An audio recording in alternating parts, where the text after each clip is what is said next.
Could you share with us what was Iran like before the revolution? Iran was going through a major transformation. The Shah, he was modern, and he wanted to make Iran a very, very modern country. So he introduced reforms, equality of men and women, rights for the people, universal education. It was lucky to have lived through that, because you don't read it in a history book. You lived it. You lived it. People of Baha'i faith, they didn't try to convert them, but they were just eliminating them. Is that what was happening? My brother and Christine's father, they were both assassinated. He was shot? Yes. Baha'is are ready to sacrifice their lives rather than deny their beliefs. How did you decide to bring the experience of a French patisserie to India? Our son, he was looking for good, high-quality French bakery product. Once he came and said, why don't we start a business? The French embassy lent us for 1 week the kitchens of the French embassy to do some tests. We decided to start the Project L'Opéra. The rest of it is history. When you started it, did you think that the Indian palate was ready for this taste of a French bakery? We have created a company with value. My interest is really to create also something which remain beyond the product itself. Ease of doing business in India and the ease of living in India. Anybody who thinks that it is easy to live and prosper in America, they don't understand what they are talking. It's very difficult to make a difference in any of the Western countries. Whereas India, if you are reasonably hardworking, if you are honest, if you don't want to take shortcuts, this is the El Dorado. We want to create the value in India. We are training Indians. Sometimes we say we are an Indian company with a French heart. Nice, with French heart.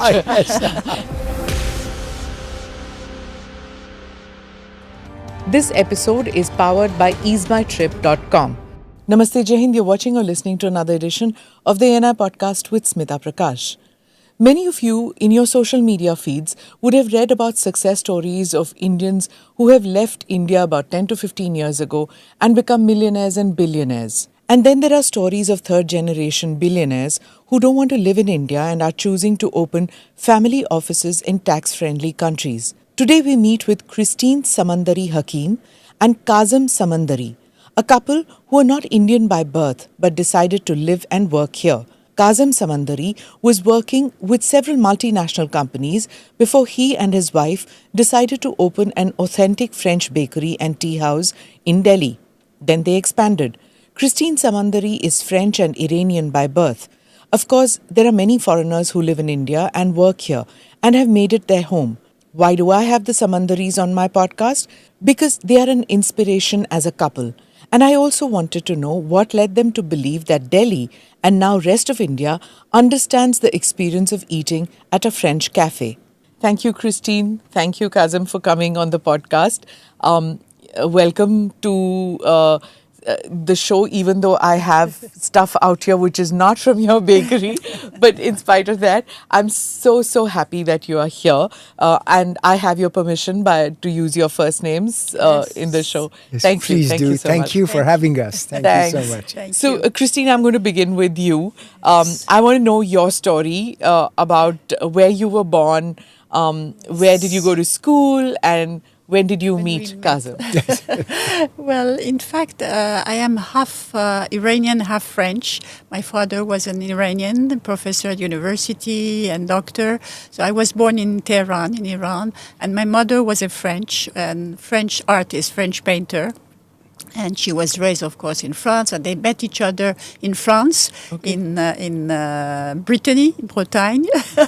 And because my father studied in France. So they met each other and they went back to Iran. And I was born in Iran. But my childhood, yes, was in Tehran, but in a more francophone environment. And there was a lot of, admiration from my father to the French culture, etc. So then, anyway, my childhood I spent my childhood in Tehran. Then we went to New You York. spoke Farsi?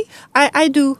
Not very Because well. your childhood was Not there, ve- right? Yes, I was in a French school, and I said okay. my environment was more francophone. But I do. Yes, I do a little. Not very well, but I She's do. too modest. I know. Yes, she speaks quite well. No, and yeah. in fact, I'm also. I used to write a little and read also a little. So that's Wow, okay. yes. And I remember even when we left Iran and we went to New York because there was exchange of professor university. My father was at the Columbia University, and I used to write each week to my grandmother. So I was writing in Persian, and we were joking with my mother and brother. And we said that I know how to write. My mother used to speak better Farsi than us, and my brother read better than us. So three of us, we could do. So the communication happened. Communication happened. Okay, nice. And then I came to France also with my parents. So my, I will say, college, the schools were more in Paris, in a Catholic school. And then I studied in Paris. I studied sociology and anthropology, and it was extremely interesting, and especially that was at the time of 68, the student revolution, etc. So it was a very interesting period. Oh, okay. I studied sociology. I had a doctorate in psychosociology and MA in anthropology and sociology. So these years were really very, very interesting. Okay. And then I went for a how do you say that? We called it winter school, like a camp. Like a winter camp, because we are Baha'is. So I went to the winter camp in Switzerland, and there I met Kazem. Right. And then so we... Love at first sight?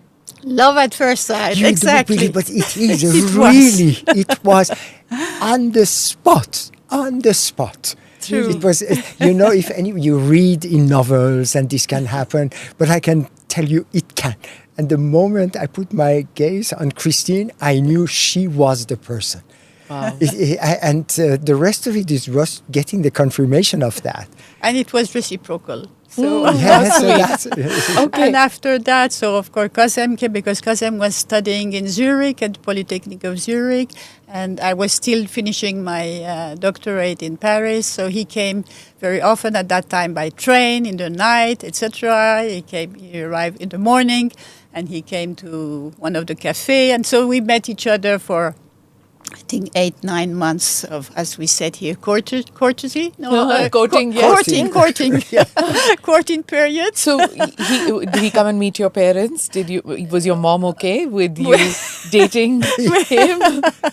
Yes, they were. Okay, they were. were. Yes, Okay. yes, they were. Yeah, and also that he's Iranian would have worked in his favor, right? In fact, it was not by tradition, because also as I am a sociologist and anthropologist, even I thought I will maybe married with an African, with a totally another culture. So it was really not by tradition or because he was Iranian or because he was Baha'i. It was really him and me. So it was not sweet. because of that. But of course, it helps. I'm sure it helped. If I may add one Sure. detail, this year is the 50th anniversary of our marriage. Oh, So congratulations. that happened in 1975. So 75, this year it will be exactly. 50 years. God bless. Yes. How nice. How nice. So what were you doing when in Iran before you went to Switzerland, before you went and So met? my story is a little more complicated. So I was born also in Iran, but my parents left Iran when I was 4 years old. That's back in 1955. We went to Turkey. And unfortunately, a few months after our arrival, my father passed away. We stayed 6 years in Iran. So I started schooling at the French school, again like Christine, in Turkey. I went to French school. That's the first language that I learned how to write and to read. And Why then- French school, if I may ask? That's a good question. I think this was one of the best schools that was available in the city of Izmir. And they had all the way from kindergarten up to high school. And also, I must say, there is one more reason. As Christine mentioned, in the case of her father and my father studied also in France. So we were very Francophile, that they loved the French culture, etc. So I think that was a first reaction that my mother had, because by that time my father was no more alive. So, and that's how it started. In 1961, we went back to Iran for a few years, and then I definitely left Iran in 1968. Okay. So the same year that Christine started her studies, then I went also to Europe, first to Germany for some time to learn German, and then I studied at the Swiss Federal Institute of Technology, as it's known, Polytechnic of Zurich. And then that faithful Christmas of 1974, where we met each other. And from that moment on, it's been not only a marital relationship, but a true partnership in all joys and challenges of life, as it is normal. So it has been, I really want to say that Christine is the best thing that happened to me in life. Yes. Oh, that's so sweet. That's so nice. But both of you left Iran before the revolution. Could you share with us what was Iran like before the revolution? And did you ever go back after that? Whoever wants to go first. Okay, I go and then you fill the gaps. All right. So after 1968 for me, and also for Christine. You can keep having your coffee. Thank you so much. After 1968, I did go almost, not every year, but almost every year. Sometimes due to work at the university or exams, I couldn't go. But I went for something like a week or two, always to visit my mother, who continued to live in Iran. Okay. So the contact was there until the last visit, which was in 1977. The Shah was still there, but you could feel the beginnings of the revolution. Now, what was happening? Iran was going through a major transformation. We know that the Shah, he was modern, and he wanted to make Iran a very, very modern country. So he introduced reforms, which were called White Revolution. The White Revolution, which included something like equality of men and women, rights, the rights for the people, universal education. Actually, even the soldiers, as part of their military service, they were sent to villages to work on literacy programs.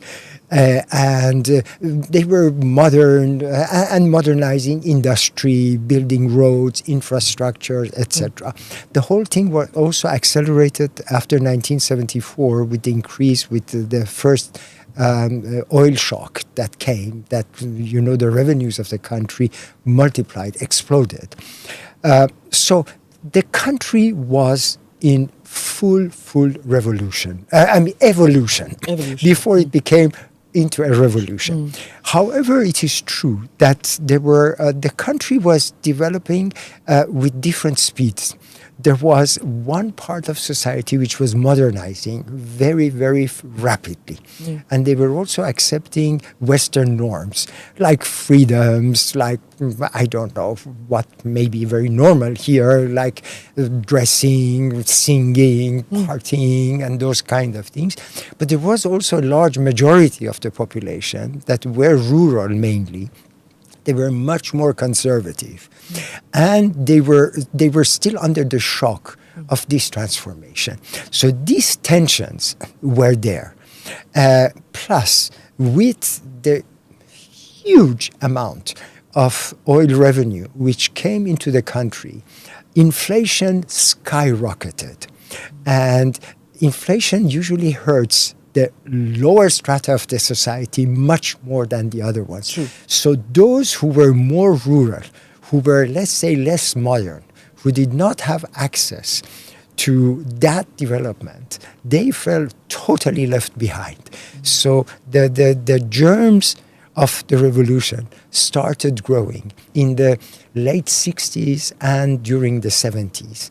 And the rest of it is history. You had to have a figurehead like Ayatollah Khomeini, who managed to coalesce all the forces together.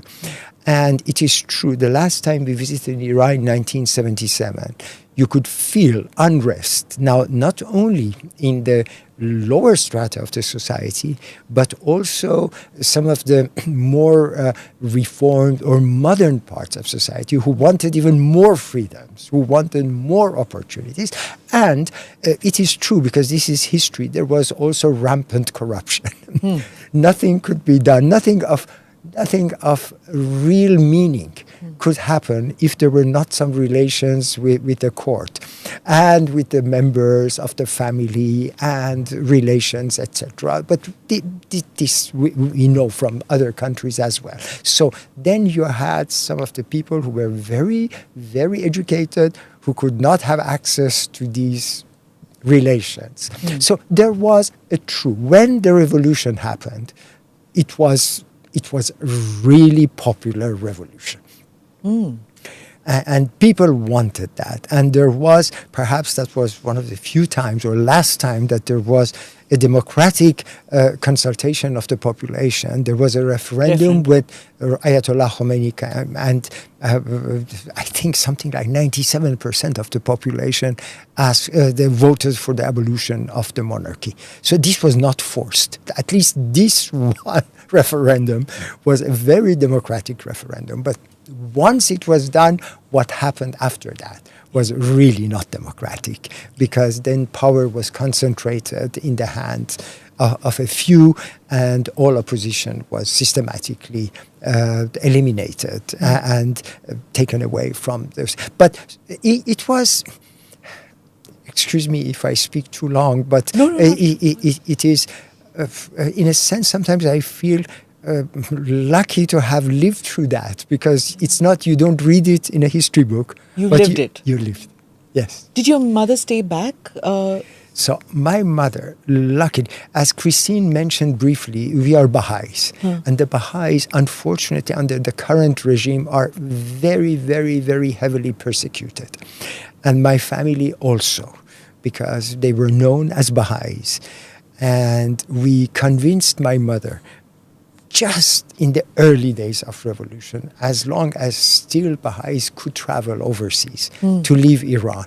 And she came and joined us. In Turkey? No. In the meantime, we were in Switzerland. Turkey was just in the from 1955 to 1961. Okay. So she came and joined us. But basically, a large part of my family are Swiss. Okay. They went. My sister had married in 1972. We all studied in Switzerland, so she came and joined us. We were lucky we could save her. But in our family, we had two tragedies, two very deep tragedies because of their faith. My brother, but first Christine's father, they were both, Christine's father, who was, as Christine mentioned, a very respected and loved professor of medicine, he was assassinated because of his... I don't know if you want to elaborate a little. No, I can mention, because he was one of the leaders of the Baha'i community, and he was known, and he could have not been arrested because there would have been protests. He basically trained almost really 80% of all doctors were his students in Iran. They would have not. So he was very dastardly assassinated in his practice in 1981. He was shot? Yes. Actually, it was during the Iran-Iraq war. And there was curfew. Somebody called that it's an emergency. He accepted to receive after the curfew. So he was alone. There was nobody in the streets, no secretary, no staff. So he was alone, and the person came and he was shot. And the personnel found him a couple of hours later when he was not coming back from his... and your mother was there too? No, fortunately, my mother was with us in France and Switzerland. Also the same, we all asked her to come just few months before, because my father was assassinated in January, and I think she came in November, although it was difficult because it was the war between Iran and Iraq.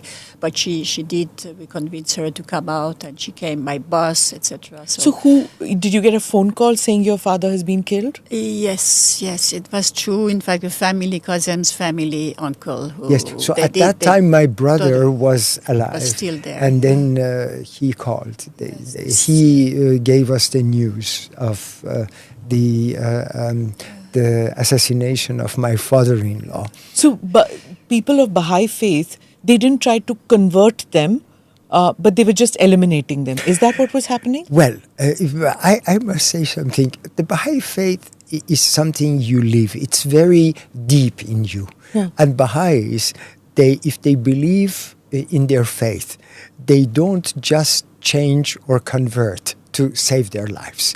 So it's a very, very good question that you ask. Most of the time, the Baha'is who were assassinated or they were put on trial, they were given the choice to change their religion, to convert, to save their lives.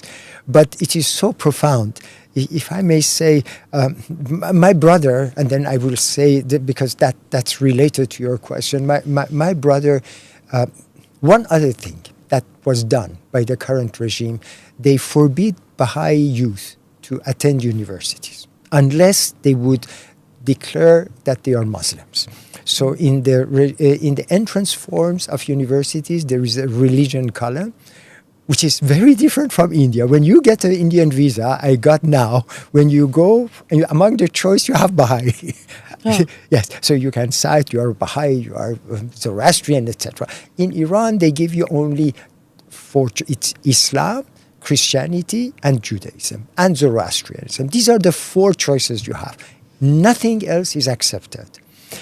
And if you don't cross, for Baha'is, this is their faith. They are ready to give their lives for it.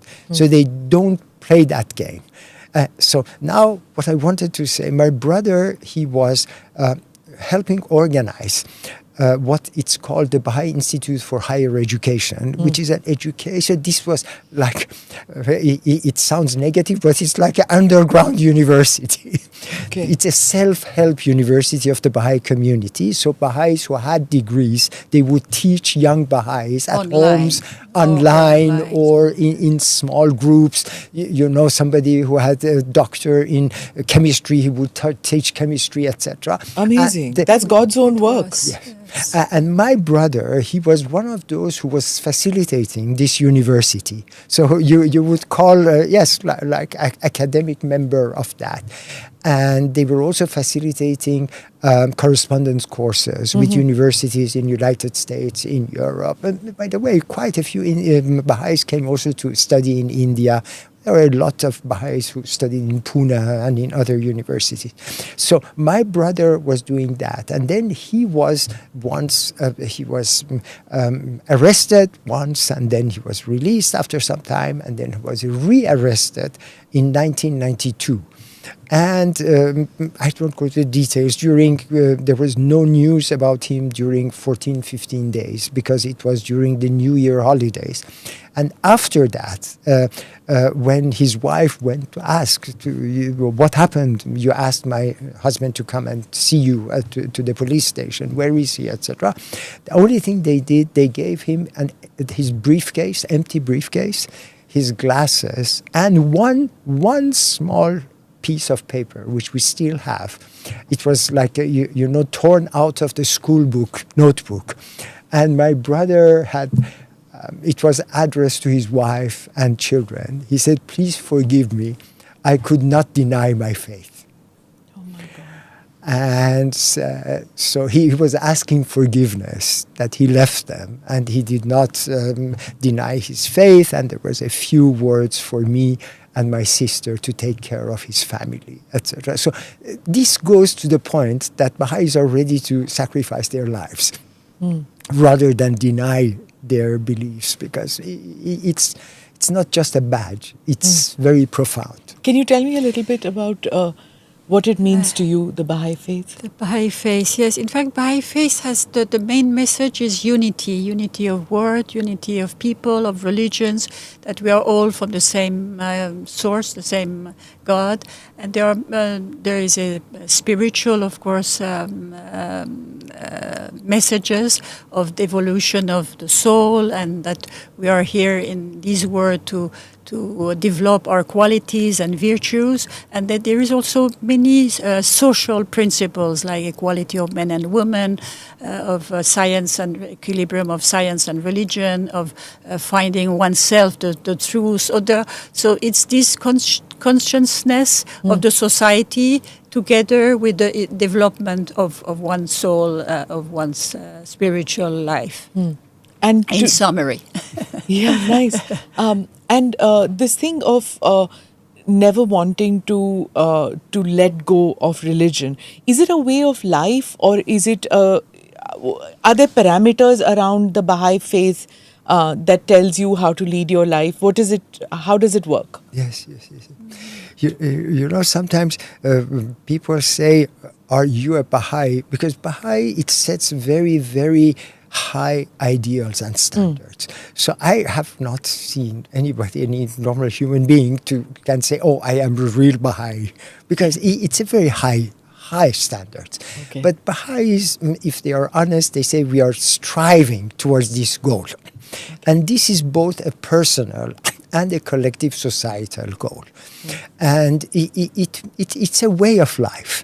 It is a way of life where you feel both a personal spiritual responsibility towards yourself, but then also towards your environment and the society. And the Baha'is are called, there are a few other elements. For example, one of the things is the Baha'is are categorically forbidden to engage in any form of violence. The Baha'is do not participate in any confrontational and controversial political activities. They assume roles if they can serve the society, but they don't do party politics because they believe in the unity of the entire society. So it is they are called to contribute to an ever-advancing civilization. They are loyal to all governments. So if a Baha'i lives in India, 100% loyal to the rules and the laws of the country. They are loyal citizens. So there are some principles that they try to educate both the individual and the society to come to a higher level. So I don't know if I answered your question. When you were talking about the fact that Baha'i don't engage in violence, which is so true, because in our personal story, I mean, when we heard about my father, the assassination of my father, we lived in Switzerland at that time, and they were they interviewed me in the TV about what happened, etc. And just the next day, there was a Swiss publisher, editor, who contacted me and asked me to write a book. So, of course, in this situation, I was far of thinking of writing a book, but he pushed me very much, etc. So I wrote a book, and the name is The Baha'is, or Victory Over Violence. Oh. So, which was the same message that, of course, we are extremely sad of what had happened, dramatic situation, but we will not engage in reacting with violence, but we try to construct a world where we can live in harmony and peace. So that was if I may bring my interaction with Baha'is would be that the first was, of course, the Lotus Temple. Yes. And then when I got into the workspace, and of course I've been to the one in Israel, but when at the workplace, I was making a documentary when I was just 23 years old. That's all. And I'd gone to Bangkok, and I said, I want to meet with, I was probably a little older, 93, I think it was. And so I was interviewing some Indian Muslims. And then somebody said that, okay, we're going to this person's house. He's a very noted Indian Muslim origin, but second generation, has been living out here. So we went out there. I said that, no, first let's eat together. My family is here. So there were 3 sons or daughters, sons and daughters-in-law and everybody. And then they took out this large plate. It was communal eating, everybody eating together. And during the conversation, I got to know that they are Baha'is. So, but the person who took me inside, said that, oh, very noted Muslim, Indian Muslim. Acha. So, so when the cameras were on, it became, so I was like, now how do I move this conversation? So then I started reading up a little bit about, the Baha'i community in Thailand and what they have done. And then subsequently, of course, during work, like when we were talking about our current Prime Minister, Mr. Modi's connection with the Baha'is, the Baha'i community in Gujarat is very closely associated with the BJP and with Mr. Modi. So these things came up. You get to know more about. Otherwise, it's such a small community, so close. They don't talk about it much. Very content. Yes. That's the idea one has. Actually, it's always, as I mentioned, it's a work in progress. I would never say, oh yes, the Baha'is have reached this or that. But as part of their beliefs and their teachings, Baha'is are invited to act rather than to talk about it. I see. Or as you say in English, to walk the talk, which makes things much more difficult. Okay. Speaking about something. So when you speak to your children, are your children also, are you born as Baha'is or do you? In fact, Baha'is, there is no baptism like in Christianity, or we are not automatically Baha'is. Okay. And the parents has also the duty to teach to their children different religions. So this is also part of the education, to know about the other religions and the principle of the fact that we choose oneself our religion. For example, myself, my mother was Christian, Catholic, and my father was Baha'i. So I was raised in both religions. And after some times I became Baha'i because I saw this question of unity of the different religions, etc. So I declared Baha'i. So our children the same. We try at least to give them a sense of the different religions, and they became, both of them, yes, Baha'is. Nice. But when you see what is happening in Iran, is there any linkages you still feel, or was that over because it was such a violent history, and both of you got affected by that violence? So did you kind of cut your ties off completely, or does it still feel that there's a pull towards Iran? So, to come back to your first question, what was Iran for you? For me still, my love for Iran, for the population, for my childhood, for our house, the warmth of my family, Iranian family, who are extremely peaceful and nice, and we have still very good friends in Iran. Not in Iran now, they are outside also, but some members of the family are. So this connection and love for the country is there. So of course we love it, and it's more emotional, than, and we travel to not think of the I will say of the negative of what happened in our life, but try to overcome it. Okay. And for you, do you see that? I mean, you read a lot. Everybody knows about that. You read a lot. You know a lot about history, about current affairs. So I'm sure the perspective is there for both of you. But do you feel your country or your original country, the country of your birth, calling you back at times? If the circumstances permit, I would not hesitate to share whatever experience I have with the country where I was born. So my love is absolutely intact.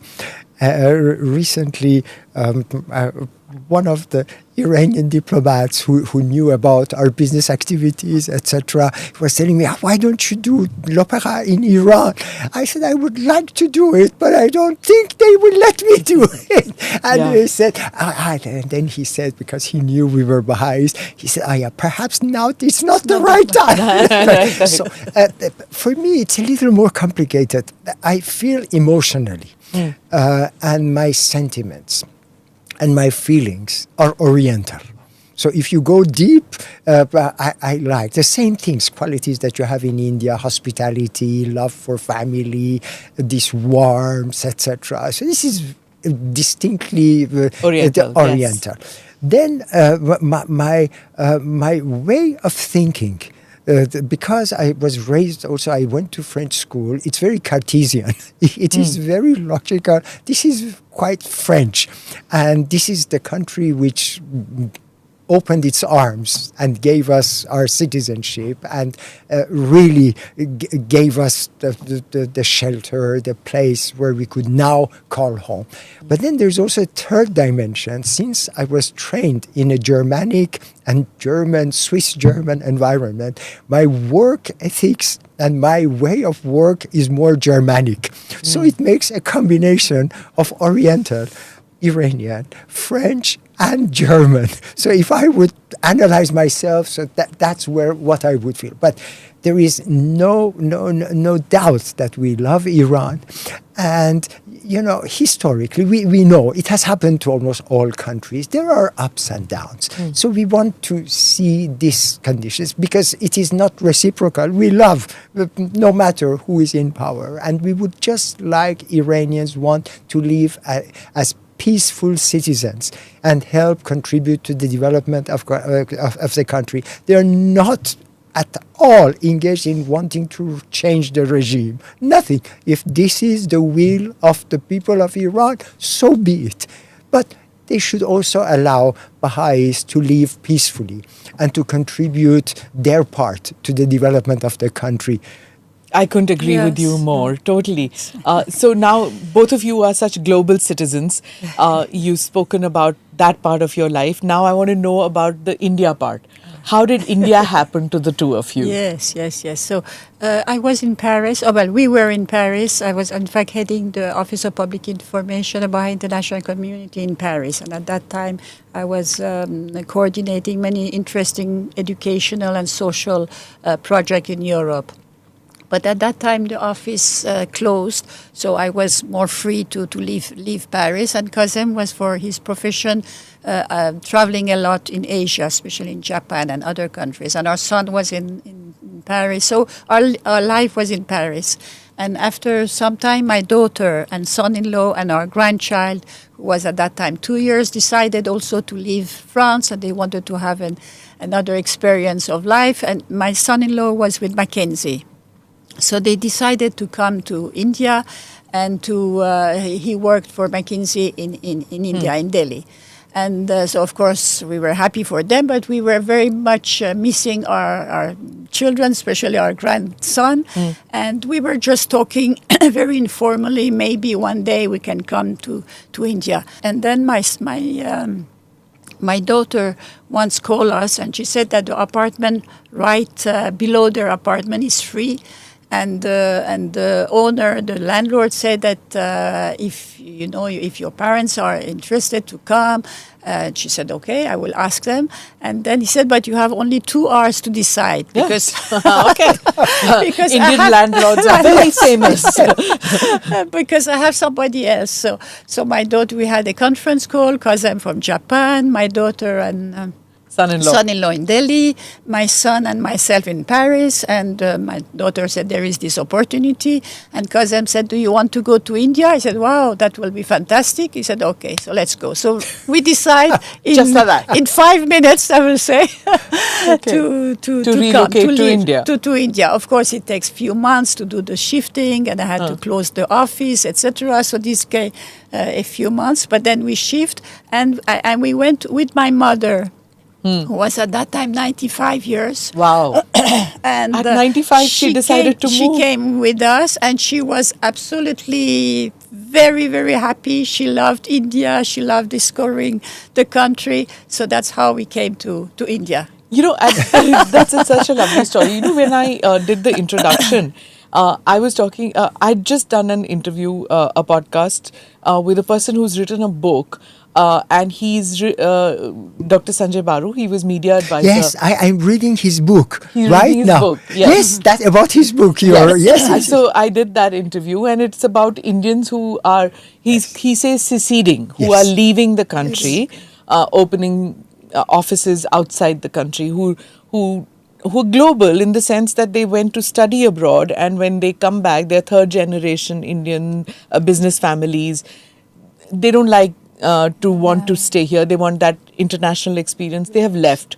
Yours is the story other way around of expats who've made India their home. So I wanted to know, how did L'Opera, how did the idea come? How did you decide to stay here and work here and bring the experience of a French patisserie to India? Do you know, before I let you answer that, I have to tell you that when L'Opera began, my first reaction was that, oh, this is like when La Meridian opened. Yes. Nobody calls it La Meridian. They call it Meridian. Meridian. Yes. It came during the Asian Games, the first Asian Games, and everybody just calls it Meridian. And who will say La Meridian? It's like, it's not going to happen.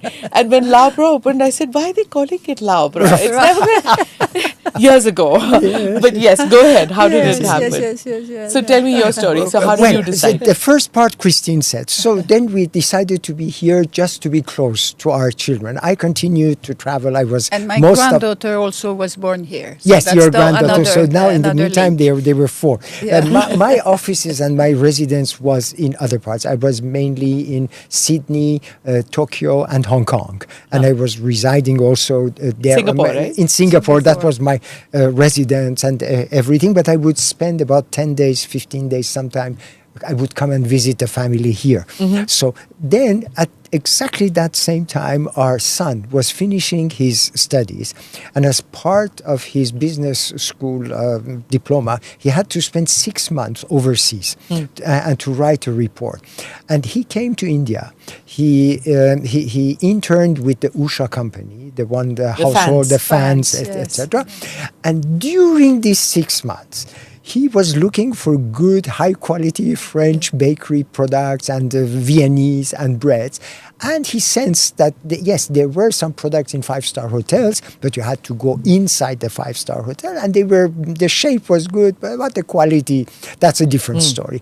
So he had the idea, once he came and said, why don't we start a business doing that? Now, nobody in our family is baker or pastry chef. So I'm an electronics engineer. Our son had a business degree. Christine is a sociologist. Is a doctor, is a PhD in... It's totally daughter, lawyer. But I must say that I had worked at that time in over 60 different countries. I knew something about business, what you need to do, how to prepare a business plan, etc. So we engaged during almost 1.5 years in studying the market and going through all details. Actually, at one point of time, the French embassy lent us for 1 week the kitchens of the French embassy to do some testing with Indian locally available raw materials. French chef. We had hired a French chef, etc. So I know exactly the date, on the 31st of December 2009, we decided to start the Project L'Opera. And because I know the date, because from 1st of January 2010, the prices of equipment would go up 6%. So we just placed the purchase order in 2009. And the rest of it is history. We went from one outlet, we started inside the French embassy. We still operate a L'Opera inside the French embassy. Then in the golf course in Gurgaon, DLF Golf, and then our first high street was in Khan Market, the shop which is still our flagship store, and then ever since it developed. It has been, I have had, this is for me my 6th startup, and I have been in really very, very different areas. At the beginning, I was teaching. Then I was involved in feasibility studies for nuclear power plants. Now we produce croissants. But I must say, this is the sweetest part of the career that I have had, because you can just bring joy and happiness to people. Yes. Nobody, nobody can be unhappy unless you don't provide good products. But we try not to. No, I'm completely biased. I have never walked out of your patisserie and seen anybody not happy with what they have. It's service with a smile, and it's enjoying the food. And that's the entire French bakery experience, Yes. right? Yes, To yes. take back something, feeling happy about the product. And I mean, I'm not saying it's just about a bakery. That is what one looks for, even if I enter for chole bhature, Yes. or if I'm going to, just a coffee shop or whatever I go to. If it's a happy zone, I'm sitting with people who are having engaging in conversations. I gently want to sit there, watch the world go by while I sip my coffee and have a croissant, or I might just have something just small to eat but feel happy. Yes. And It's that's a- true. That's true. That Yeah. this gives us much encouragement. In our life, as Kazem said, we did a lot of things in education, social, and profession, etc. Many, many Areas. things.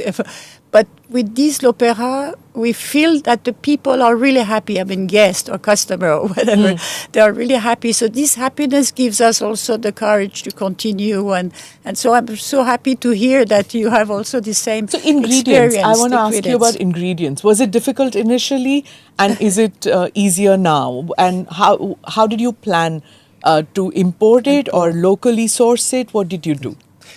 Kazem can Shall I better say? Yes. respond.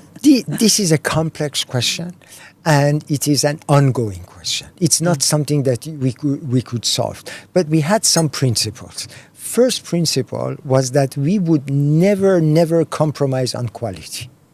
The second principle was that if anything was produced and sourced in India, we would go first for that. Because we came here not to export French products into India. We wanted to create something French in and with India. And we know India is so resourceful. So answering your question, yes, we started, and the time we started, we were using Indian flour. We were using whatever was available here, the sugar or some of the fruits which were available. Then there are some elements that you couldn't have at that quality. For example, in the initial years, we didn't import because that's a different business. We were using imported butter. We were using imported cream, and we were using imported chocolate. Now, if you look from now we are talking about 2011. Now we are here, 2025. For example, a French company is now producing the very high quality butter in India.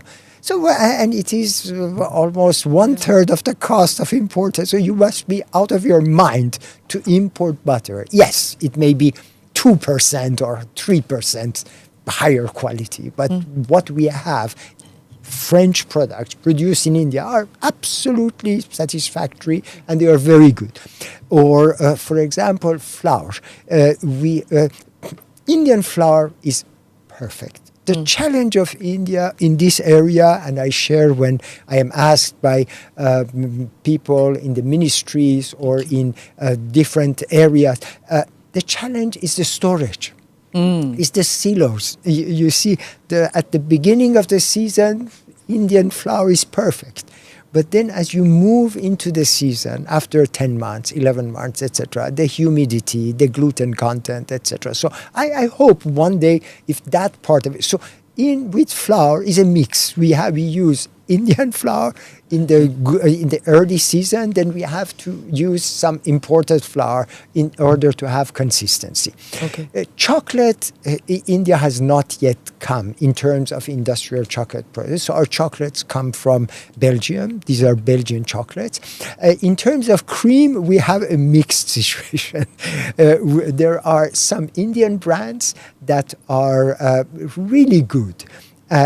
And we can use their cream for products where, for example, you have chocolate and the chocolate overwhelms. If you want, even if there is a very slight taste or smell that remains in the Indian cream, you still smell a little farm. So if products are very delicate, that is not good. So we use a mixed, for some products we use imported cream, for the other products we use. But our commitment is, to the extent possible, Indian products. We want to create the value in India. Yeah.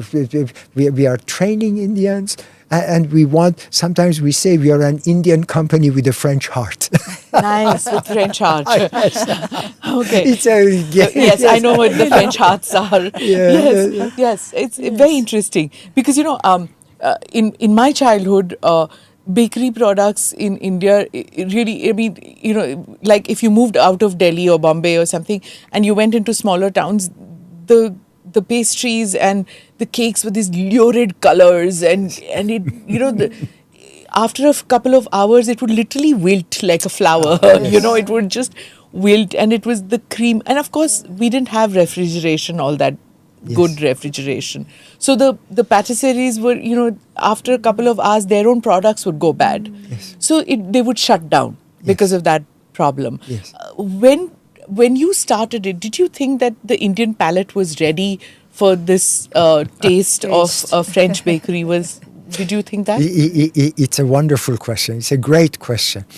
As I mentioned to you, we did in the initial phase when we were preparing to start L'Opéra, we did also focus groups. What we did, we produced French bakery and pastry products, and we invited expats, we invited Indians to come and to taste and tell us what they thought about it and how much we could charge for it, because there is also a price element. So we found that there was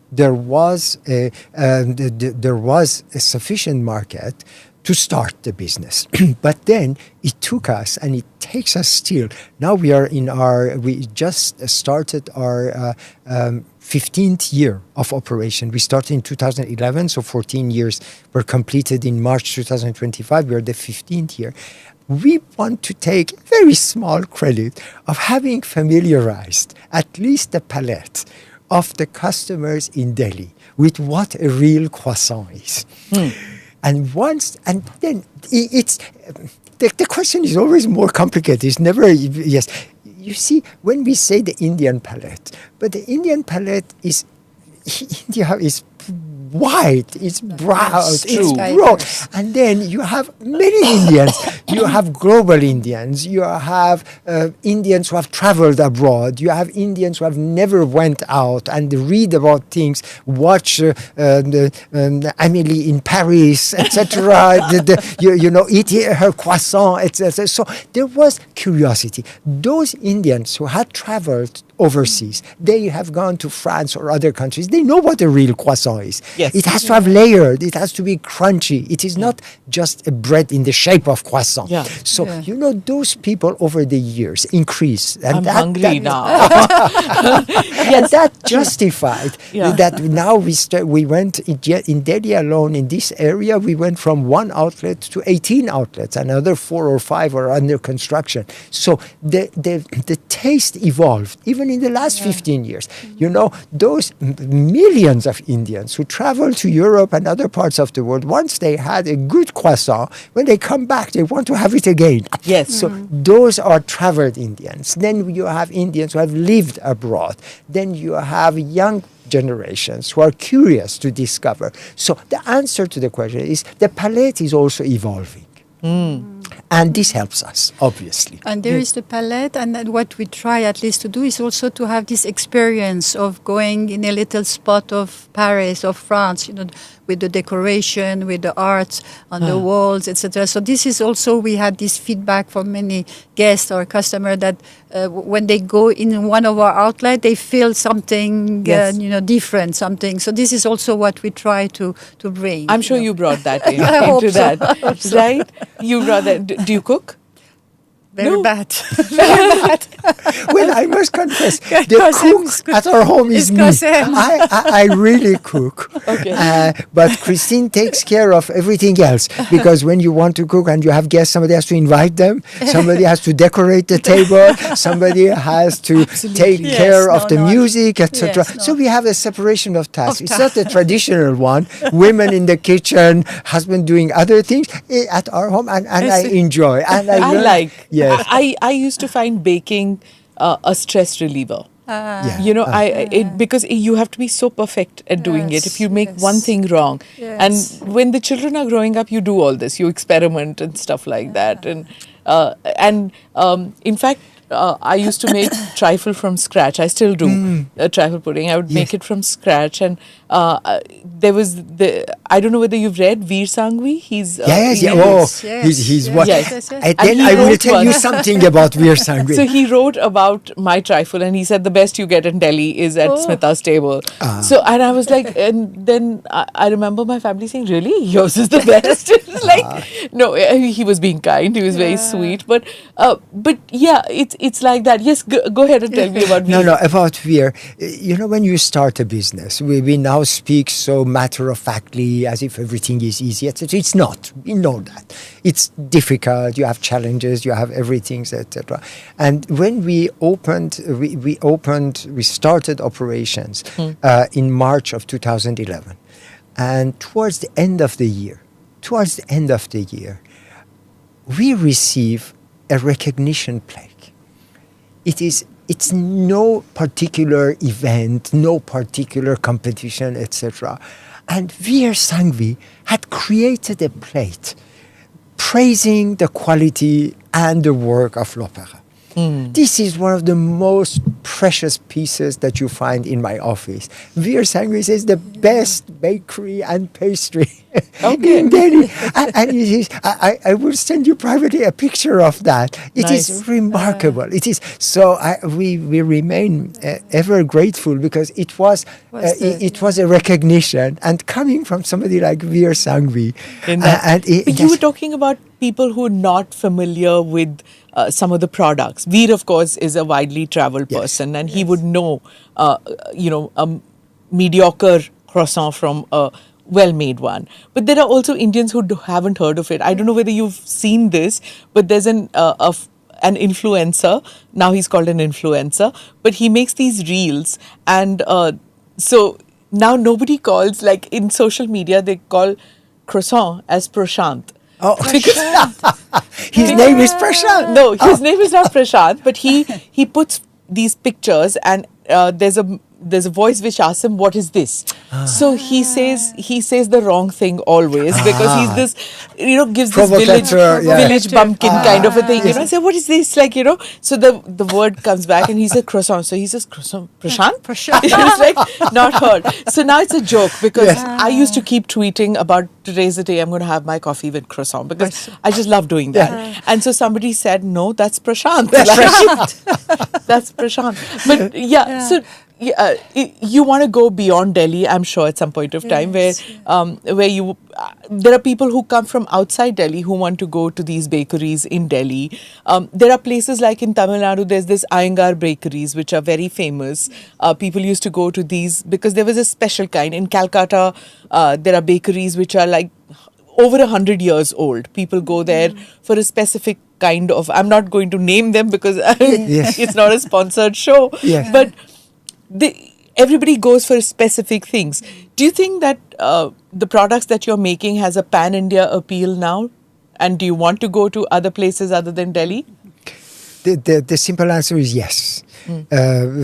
Because, as we all know, India is evolving. It's tremendously developing. And this development is not limited just to Delhi or any other place, that particular place. And we do have a very ambitious development plan, which is cluster-based. So we call the Delhi NCR one cluster, where we have a central production kitchen, which can serve up to 25, 30 outlets. We are now close to 22, and we will add another 10 or so. So then this will be completing the Delhi cluster as such. Now we have 9 other clusters in other parts of India, just to give, we have Mumbai North, we have Mumbai South, which goes up to Goa, we have Kolkata, we have Chennai, we have Hyderabad, we have, I don't know, Rajasthan, we have the Tri-Cities, etc. So it's really, we have Bangalore, obviously. So we will cover all these places. Each time we will have a central kitchen which serve other areas. I would not exaggerate to say at least once a week we get calls of people who want to take our brand to these and many other cities. Okay. They come. Now, their idea is that we would franchise, but we have made the experience that if we want to keep the purity, the quality, even if it is more expensive, if it is we need more capital, we should do it ourselves. So all our expansion plan over the next 5 years will take us to about, 300 outlets in India and also about 100 or more overseas. This will be also done under the name and by L'Opéra itself. Nice. Yes, yes. So Kazim Yes. is a total businessman. Yes. But 10 years ago, did you ever think that your brand would be something which would be part of an Oxford MBA program and a study? Did you think that? And as an expat, do you feel that that you did the right decision of living and working in India and building a Yes. brand in India? Yes, yes. In fact, I mean, the fact that we are here and we live in India, of course, is also because of l'Opéra. And at the beginning, we didn't know at all that it will take that dimension. And even we came, we said we'll go for 1 year and we'll see. Maybe then we go back